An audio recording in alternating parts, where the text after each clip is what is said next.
Congo bana poto bolanda elengi na biso TV avec Jericho Betox. Jericho Betox. Jericho Betox.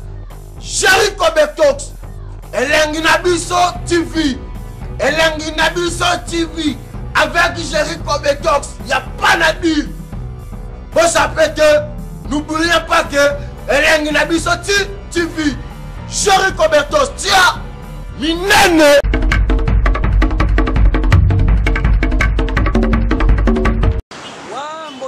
Merci, Mini Nabatunion, surtout pour la biso, on a fait sinon Bambote et Belé, et surtout, au cas moi, Jericho Betox, Kishasa Makambo, Yves Malou, Talara Rayo, et moi, tout ça, vraiment Moussala Oyo, en collaboration, Jericho Betox avec la caméra Stario, on a fait Bambote et Belé.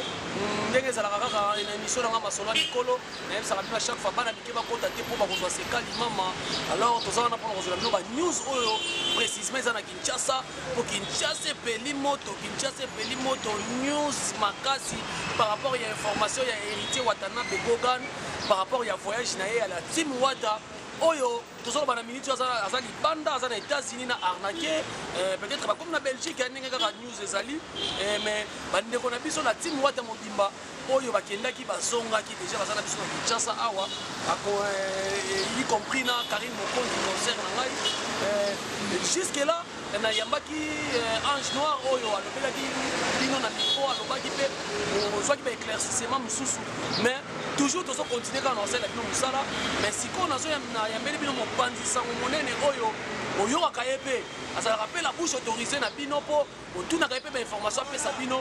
Il s'agit bel et bien de René Abiri moto na tembe de la presse keke de la presse na yambeli bino ye po tosolana ye mpe concernant sujet oyo po tozolinga place mabe ezali na tolongola mpe malamu totia yango ndenge ezalaka kaka napesi peti na ngai ya pembe Angelani apesi bamoto ebele na assistance et puis masa na ngai Rodrigue Dimoke mon ami personnel ami na ngai ya pembe. Alors on a solo bambala moko René Abiri bonjour. Ouais bonjour chéri vidéo que yonde makambo avec impact na idéologie parce que méchant ba combattant même moral parce que René Abiri de retour avec agressivité les guégués de la presse hier donc moto na tembe ya solo ouais silisa ba tembe na lobeke donc d'Équateur la comme peu d'Équateur. Oh ouais baninga ba olobela poto yo solo d'Équateur ben bataki tembe na onyata ba ndude na nyati pe ba ndudu na makasi na komi pe na kepe na zongi na même pe délégation na zongi. Alors René Abiri outi quand même outi musala mtebenga kiyo na ba mtebenga kiyo d'Équateur mais lelo tozana otolobela sujet oyo o lelo ekangi monde entier o lelo sa chroniqueur peut-être ngana koza na information mususu ke yozana mo makasi par rapport ya voyage ya la team Wata eloko nini oyo esalami bino pe boza babandisa mo boza ba news makasi boza ba pembeni ya ba ministère makasi yo kozosala analyse wana ndenge. Bon, premièrement, là, il faut vraiment rectifier ma place parce que nous sommes journalistes à beaucoup plus dans le domaine d'investigation. Voilà pourquoi Oluki René Abiri toujours quand toujours à la recherche et l'information. Koloba Kezali vraiment actualité à Mounene Makasi, c'est ça l'actualité à Mounene Makasi. Parce que quand même tous monde n'engage pas poster à mot. Dès qu'on poster, ils vont rappeler la chose alors poster peignant on a parce que on n'a pas l'actualité. Donc ça quand donc héritier Watanabe asali erreur moko na vie à cause la jamais kondima ngulu mwasi pembeni na ye. Vous comprenez? Ndenga ndima ngulu mwasi ngulu mwasi solo. So ngulu ya voilà veut dire que la pesi ba musulman merci à tout parce que ngulu ato sokoli azonga ka wapila po na poto. Ato la tise ba bilamba ba jini tout ça azonga na ya ngwana ndeka somoni tingulu mwasa zongi na poto na ngoma bete. Ya no mesi na ye. Ba saison mais maki be banani. Tena lo bien bien na kanda azangulu. Nani azangulu? Azangulu na lo bien très bien. Azongi ka la poto ici ka zalaka. Sur ma beza wa. René Abiri vraiment. Na habité so ba danser mutu ba ngulu be banani azangulu vraiment. Tenga na zolo bela mutu wana. Na zolo bela mutu wana de mabolin na lo bela mabolin. Na lo bela mabolin donc mabolin ndenga zo na zangulu. Ozomba awuti na ba malédiction na ye. Fabrikas a bêtiema, ya bêtiema.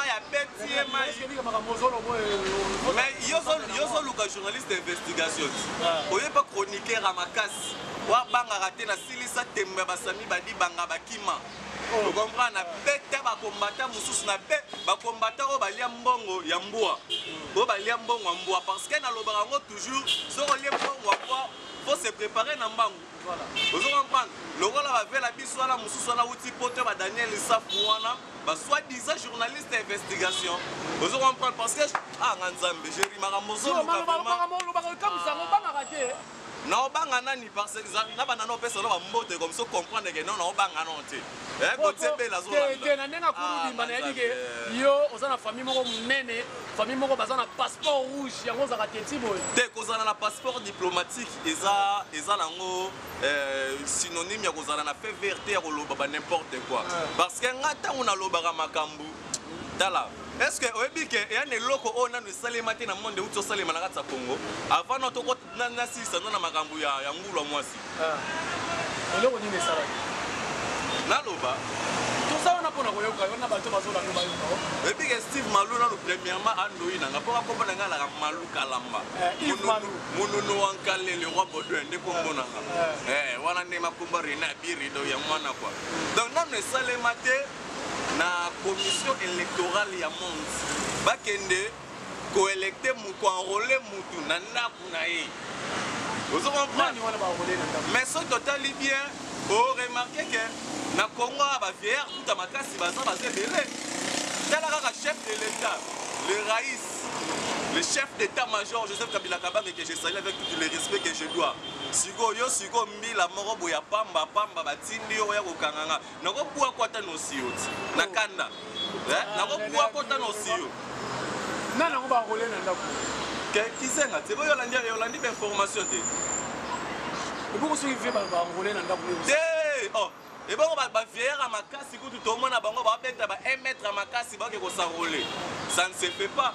Donc par là non le salé matin c'est la haute trahison. Mais yo zakana ba éloge muya ba Patrick muya. Na lobby te Patrick muya ça c'est pas. Ah okanga comme éloge muya.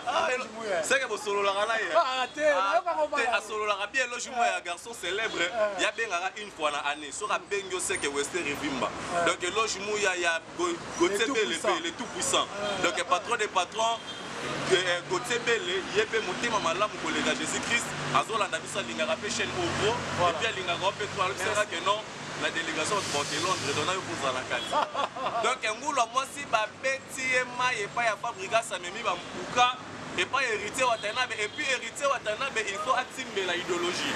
Ba o tout ban entourage na e ba na malédiction avec qui cause. Non tanga ba komba bato balaka na malédiction avec qui cause. Non tanga na ba cause ya malédiction na bango pene héritier Watanabe.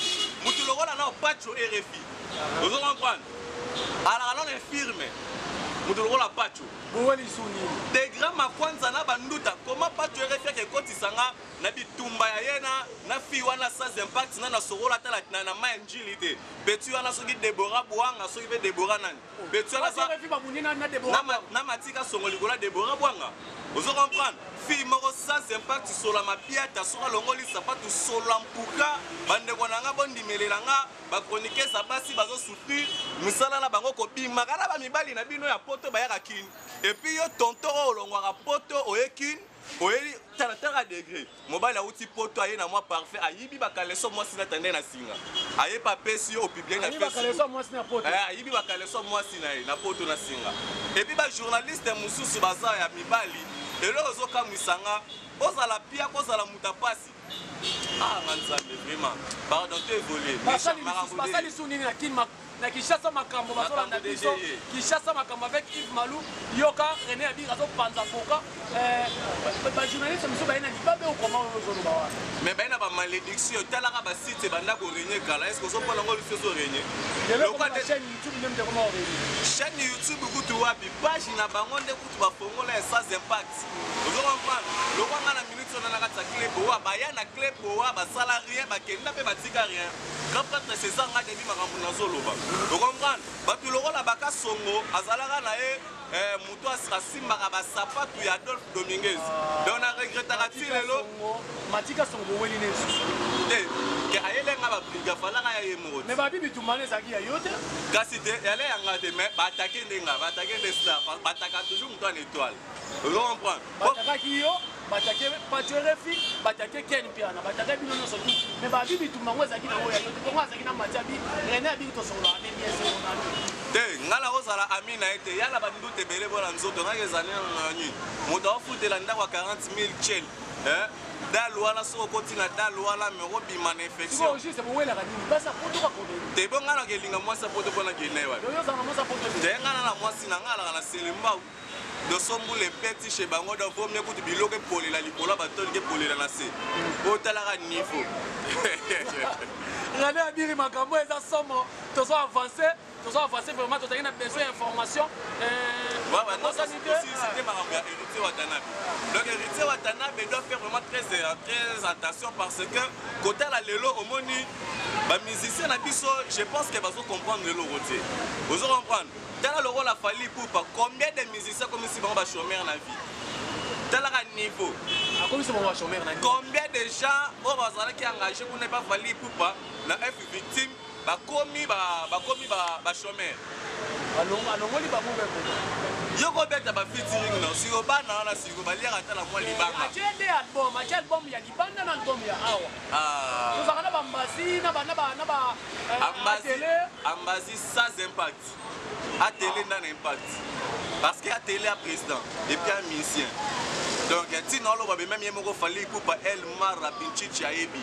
vous comprenez donc par rapport à l'idéologie donc Héritier Watanabe il faut aluka premièrement moyen il y a pour réflexionner entourage nae un entourage à batumoko bazana ba idée ya progressivité te vous comprenez or Héritier Watanabe ndenga zana est-ce que yebi biso to banda la team wata ah bon mais oui si la team wana pe combien mais les pe ba biso to banda te ba ya koya lokola ba manike vous comprenez ba ya koya Bakarim Mokonzi ba Gloria Olangi kutu ba ya to pengana ekuta kenda akese ba faire rigolo atalaka ba chroniqueuse ma internet polo sala boulot na yo okomi batito na mission okolongoli ba musicien pas faire rigolo Julien Nias comme on va pas wera son est-ce qu'il y a boulot alobi te est-ce qu'il y a boulot s'il vous plaît nataki na Gloria Olangi a expliqué nga bi yaya bana wana ba kendaki ko sala test na maison mère nga tozaki na Gloria Olangi na samba expliqué nga lobi bango mo ba kena sala test et puis téléphone on ezaki téléphone na nga test mais nga na sa star na bato na zaki na bango ya sala mais star na ekiro ya famille na bango to star ya ekiri na bango bazala ekiri ni na wana mwana ekiri ba fille ekiri ba chel ya ba fille ba fille ba ndoko tenga ba drogue na Afrique du Sud bien ngeni ekiri ba fille ba ndoko tenga ba drogue na Afrique mais alobi yem talongola ba musicien ya faire école mais est-ce que bigela kati ekiri na bango wana o bazana ngo wana ya ye mwana wana soki be mwana mamola ngi soki be nani wana est-ce que bigela ba fille musu na kati wana bakoso na Afrique du Sud bakoza ba mama na crime talaka kokota na mobali mabwe na kata chambre banya bimisela mobali revolver ka pourquoi là ya proye kina je suis première fois si je suis dans la madame faites attention la bekiri na bino na bosoya na mwana ya ba bamba makambo bweso za ba prime na lobi nga soki na lobi ke na minutes oyo nakende na banda ko nakende ka mokonzi ya omoni tala kuna yo wana kuna na ba image ba okangebele mais il y a ndenge na biso te tosala boulot na biso avec logique avec performance avec toute sagesse de la manière à ce que population base d'information véritable vous allez prendre par rapport à G makambu ngwana donc Héritier Watanabe asala effort na makambu wana alongola nanu surtout ba chroniqueur ba ngulu alongola bango pembeni na ye parce que bazo mema mpuka na kati ya mouvement tala na ba Olivier bazongi king bona ye mais il paraît que Olivier Kendakija hein bat passer belé na bana bat bautaki ngola batinzie na muta bato ala jeune mo balaka na kini kaka na venue elandia bateki lupangu bakangisi mwa bonga demi parcelle batinda mona poto libabe masala nga zui na vie neka pa kenda ko matavio mo na Karine Mokonzi et puis soki na lobby na expliquer na minute oyo qu'est-ce qui s'est passé pour ba refouler bango tout même au kilero kama voilà nga kuna linga bongo nde pona banga nzala na liwa tozo sala boye pona ko éclaircir le monde entier JC Kano Real de Madrid en direct de l'Australie azoya kala mingi de tobeta masolo ni expliquer bisona mais eloko nini eloko pena place ovandi pena information yango tooluka eloko nini esaliki barefule na tipe wata ah non non Paola Schengen kilo ya Londres ah nganzambe boss Kelor Membe éloge moi tout puissant ah té écrit ba dégâts pour vous condamner pour Zela René Bizana et Bista tout naoni les noms même na Facebook Zela les noms même na Facebook na page Facebook na même pas na ope ba ndingo msuba koba que Karim Mokonzi nde azali babe ya héritier et il a voyagé dans lycée Marie bakena olembe beta makate mais ba refulaka ba tout mais tout quand ya Karim c'est que Karim ba tout belé bazolo bango lui étant que chroniqueur olobini bon c'est-à-dire que Karim Mokonzi elle est maudite. Elle a beaucoup de démons dans ce corps. Elle a des poukas. Elle a belé à salité na kati nzoto yo talaka muta pour mama bala ba te belé. Donc ba maman belé maman baba ne belé ba koma ba benga ba nani ba maman na ba koma ba divorcer. Souci na mutema azolela lela. Abima na papa na biso, abima na papa na so malédiction bala moko ezolanda e. Donc talaka kana mindela ba dondo ke de ba refoulé bango. Le baquet kokota mbala mona liste ya bato bazokende kosala crime pona vengeance ya nini ya bakombata oh mais tokoloba oya premier épisode voilà wana za premier épisode na okanga René ati tasa pe na musala nazo sala azosala pe na site ya munene po atotanga na biso ba kombo club wa asa na site ya munene nenga pe na osala lelo na Kinshasa makambo pa ya Yves Malou si Yves Malou bi Jerry Kobetox yaka to sala masobe ko sala debonga ba congolais bolingo boyi alors liloba na yo na okango mingi te pesa mwa liloba moko ya conseil devant caméra oyo ekoki kokonsole bato oyo mitema na bango ezoti par rapport ya événement oyo ezala lelo ouais bana tout ya kini bana tout ya poto bakombata par-ci par-là même moral toujours René Abiri est toujours de cœur avec vous liloba kolobaka kezake tous se soutenir, tous à la soudée congolais, toujours congolais, de recouvrir toujours congolais, de changer de nationalité, tous à la premièrement amour, il y a un amour, il y a des musiciens, il y a des bango qui en avant. D'autres personnes vont toli bien et puis les musiciens sont vraiment très sages, de la manière à ce que Makambo est toujours bien. Ban à Paris, ban à Londres, ban aux États-Unis, ban à par-ci par-là dans le monde. Boz à la calme, héritier Watanabe cette fois-ci, Azoya encore dans la team Wata. Mais sans goulot moi si. Tokoma. René Abiri, la 4 avion surprise. Merci. Alors, Bambote non quand même. Ouais, Bambote belé na éloge mouya, il y a les tout puissants. Et puis dans les bulldozers de tous les patrons de l'actualité, la minute oyoyo. Boss côté les patrons des patrons. Donc, moi, j'ai l'entreprise par-ci, par-là, pour que l'entreprise na Congo. Si moi, je suis donc, mingi avec un partenaire idéologie Paola Schengen, maman Sylvie Mbemba Zolanda Biso, Aibi Makamba, c'est déjà na kin, malgré tout, non, on a eu appel, na été, mais Naibi Gagobenga, avec un partenaire idéologie, donc numéro de téléphone, ils aura plus de 243, il y a Willy Moucheni, bah chantier, non, Naibi déjà Silaki, Boyeti Sabata, bah costa, bah couleur, bah ya, bah rota couleur. René Biram de pesa numéro. Kasite? On l'a vu il y a Willy Moucheni, mais pesa numéro. Que ya monde na solo bat. Ya Willy Moucheni, na ebi na ka ba chantier déjà Silaki. Soko sali eloko o sala wana te. Au côté sa Congo na chômage. Et pourtant la minute on est dans solo la boye. Ba jeune belé ba sala te. Moi na musala na yo costa couleur. Afongola moi société na yetsaka ba peinture. Oh yo tanga bina Congo. Ah, ebo nga na Kenya. Ebo nga na Kenya. Moi na musala na costa couleur akoma kotinda.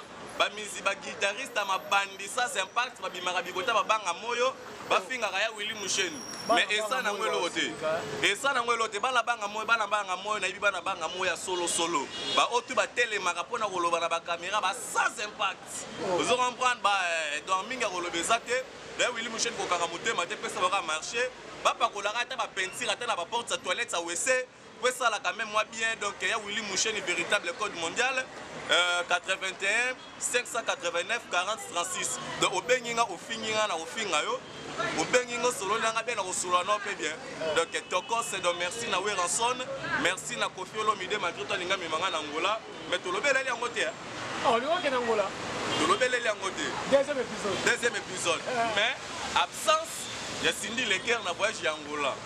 Et puis, c'est la première fois qu'on fait voyager dans le orchestre Singatika. Ah, c'est quoi René Abiri, Aibi Masolo. pourquoi atikali deuxième épisode si oya mabe mo tete mutuno aisanga yo pe na ebi toza mutuno wana suma dani bokombe tsunami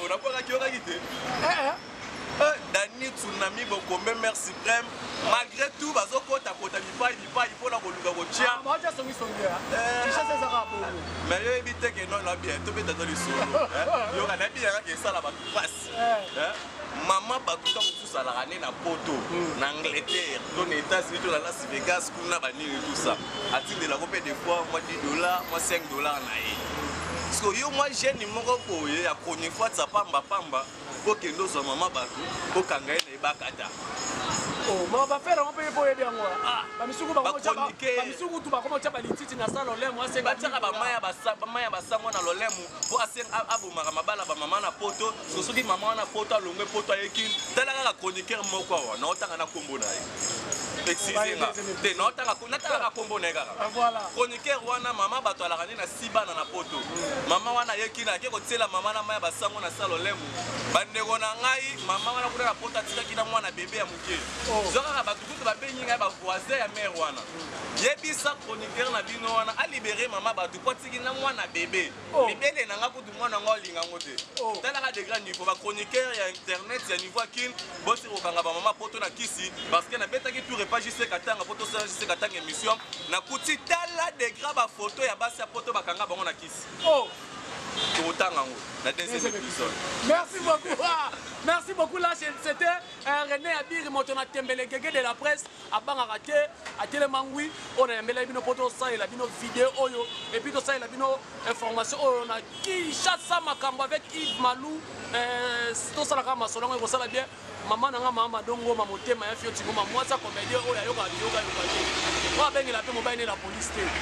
Je sais de Londres, si Dabilé, le Bosé Pelé.